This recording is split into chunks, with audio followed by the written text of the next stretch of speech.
This is very interesting. Got a former pastor here.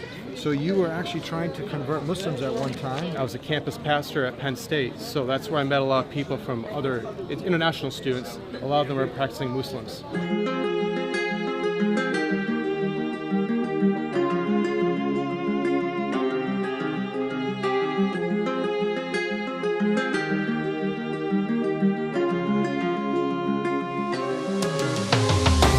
So at that point, I was trying to share my faith in Christ.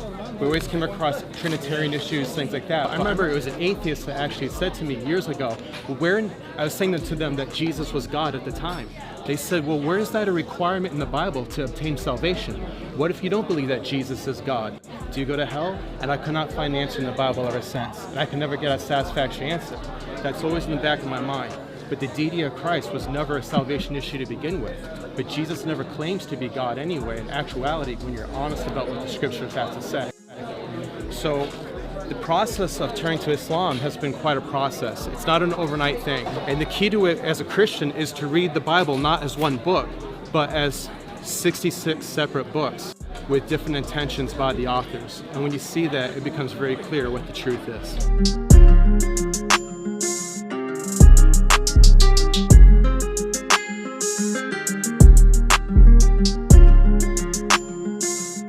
What advice do you give for other pastors, other people out there who they go to seminary school and they're seeing Matthew didn't write Matthew, Luke didn't write Luke, they're seeing certain contradictions, but they believe in God. They believe that there has to be, that there's an ultimate truth, like you did. What advice do you have for them? Well, it's interesting to say that because it's true. The Bible are actually anonymous letters. That's true, but that's not what my concern was. My concern is more the theology.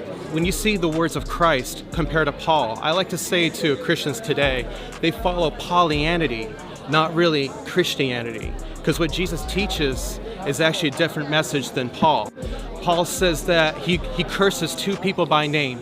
Jesus says to forgive people, and he says on the cross, Father, forgive them, they know not what they do. But like I said, the Apostle Paul, he curses people. And Jesus agrees with the Old Testament. And if you find Muhammad, you will find Jesus anyway, because Muhammad leads you to Jesus.